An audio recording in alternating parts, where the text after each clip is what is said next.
Welcome to Tekedia Daily. I'm Ndubuisi Ekekwe. The conversation today will focus on startups. We'll be looking at the beginning elements of starting a startup. It's very important for me to have a very clear differentiation of what I mean. Talk about a startup and when you talk about a small business. Of course, a startup, you are looking at the element of scalability, capacity for that company to grow from a state it is today to something great, employing many people in coming years. But a small business doesn't necessarily have scalability. It's the same thing year and year. The man who has been selling in a small supermarket, or the guy who has been selling by the roadside, or the guy who owns a barbing saloon, as we do in Nigeria.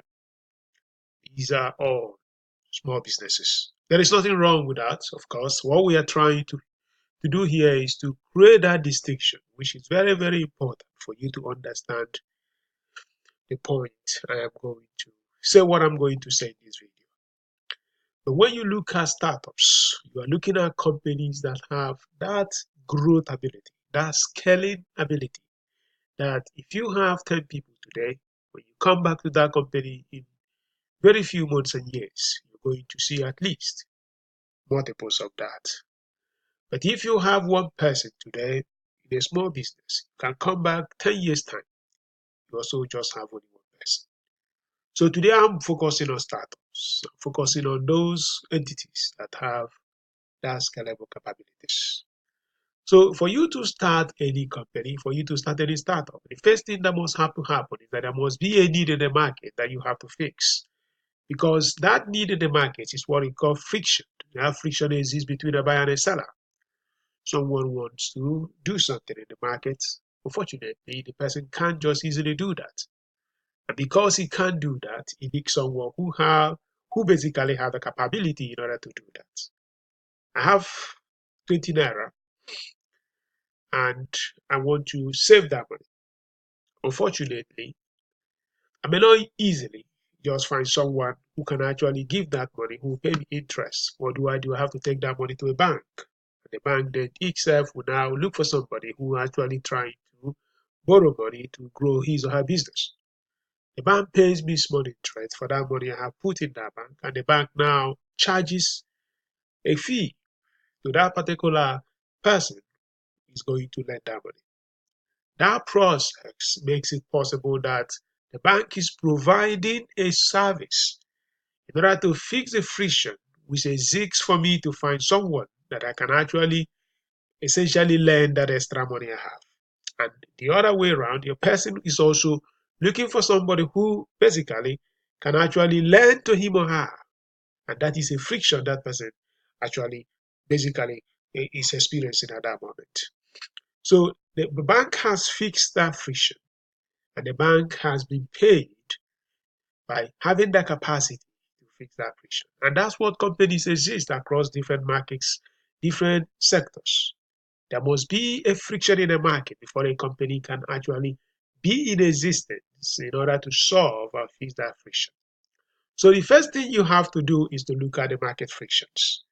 The bigger frictions, the more opportunities that you can actually find in them.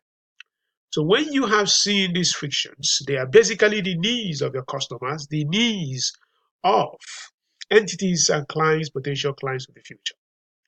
You now begin to think, what is the solution I need in order to make that friction dissolve or melt for these customers? And those frictions must go before they can pay you. Otherwise, there is no value that you've added in whatever they're doing. So you have to create delightful products for customers, because that's really a key element of this. Because if the products are not good enough, you can't necessarily fix that friction which exists in their lives. If they love the products and the products are great, you'll be having a great moment. And when you are doing this, you have to pursue that mission with passion, and it has to be that. Because starting a startup is not a vacation journey. It's not something you do just because you want to be a CEO, you want to have the title of a founder. It's a high intensity call that may be more difficult and challenging than actually getting a pay job where somebody has built something and you just work there. There are risks involved, but at the end of the day, also remember there are rewards. That is something that has made many people great and brought so much value in across families around the world. That when you have people that have started something, because every company you think about on earth was started by somebody. Because corporations, as you see them, are actually owned or controlled by individuals. But there were people that started it. Starting a company does not mean that you have to have something that makes a product. You can start a private equity firm, you can start a venture capital firm, you can start something that basically a consulting company. But it has to be something that offers value in the market, fix a friction. There are enablers and pillars, things that are very critical for you to have a very big one. You need to have that idea. That idea must have the ability to fix and solve a problem in the market. And you must also look at the market where that idea will work. I mean, if you want to go into Nigeria and you say you want to build a company that basically helps in cleaning nuclear sites, I don't think that you're going to have a very great business because we don't have a lot of them. Or maybe you go to Chad and you're looking for companies that can maybe use robots to perform surgery.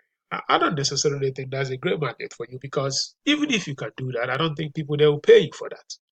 So at the end of the day, you have to look at the size of the market and look at how great the market is for that particular idea.